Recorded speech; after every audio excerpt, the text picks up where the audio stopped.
നന്ദ്യാട്ടുകുന്നം കീഴോത്ത് ഭഗവതി ക്ഷേത്രത്തിലെ പ്രതിഷ്ഠാദിന മഹോത്സവം വിവിധ ചടങ്ങുകളോടെ ആഘോഷിച്ചു.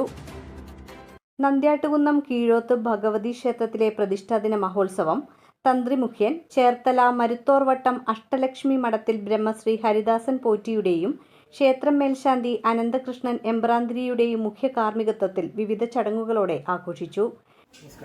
ശ്രീ മഹാദേവിയമ്മ നന്ദ്യാട്ടുകുന്നം ക്ഷേത്രത്തിൽ എല്ലാ വർഷവും നടക്കുന്ന പ്രതിഷ്ഠാദിന മഹോത്സവം ഇന്ന് വളരെ ഭംഗിയായിട്ടുള്ള നമ്മുടെ പ്രതിഷ്ഠ കഴിഞ്ഞ് 13ാമത്തെ കൊല്ലമാണ്. ഇന്ന് അതിൻ്റെതായിട്ടുള്ള ചടങ്ങുകൾ, ശുദ്ധിക്രിയകൾ, കലശാഭിഷേകങ്ങൾ, അതുപോലെ തന്നെ ഇത്തവണ പ്രധാനമായിട്ടും ദേവിക്ക് ഇഷ്ടവഴിപാടായിട്ടുള്ള പുഷ്പാഭിഷേകം ഇത്യാദി കർമ്മങ്ങളുണ്ട്. ഇത്തവണ വളരെ ഭംഗിയാക്കിയിരിക്കുകയാണ്.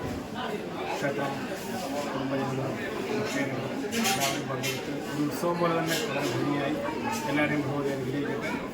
ഉത്സവത്തിനോടനുബന്ധിച്ചുള്ള ഉത്സവക്രിയകൾ, അതുപോലെ തന്നെ അന്നദാനം, എല്ലാ കാര്യങ്ങളും കൂടെ ചേർത്ത് ഒരു ക്ഷേത്രത്തിൻ്റെ അഭിവൃദ്ധിക്ക് വേണ്ട എല്ലാ ചടങ്ങുകളും അന്വേഷിച്ചാണ് കർണാടകയിൽ കൊണ്ടുപോകുന്നത്. 13 വർഷക്കാലമായിട്ട് വളരെ നല്ല രീതിയിൽ ഇത് കൊണ്ടുപോകുന്നു.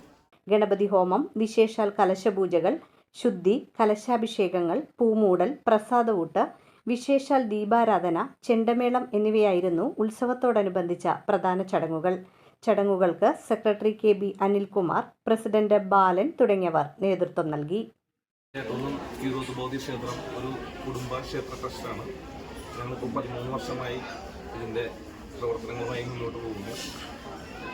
എല്ലാ പ്രതിഷ്ഠാദിനത്തിനും 750 പരം ആൾക്കാർക്ക് ഞങ്ങൾ അന്നദാനം നൽകുന്നുണ്ട്. അതുപോലെ തന്നെ ക്ഷേത്രാചാര ചടങ്ങുകളെല്ലാം തന്നെ തന്ത്രിയുടെ കൃത്യമായിട്ടുള്ള ഇതോട് നിർദ്ദേശപ്രകാരം തന്നെയാണ് ഞങ്ങൾ നടത്തിപ്പോരുന്നത്. ഈ വർഷവും ഞങ്ങൾക്ക് അത് ഭംഗിയാക്കാൻ സാധിച്ചത് ഞങ്ങൾ വളരെയേറെ സന്തോഷമാണ്.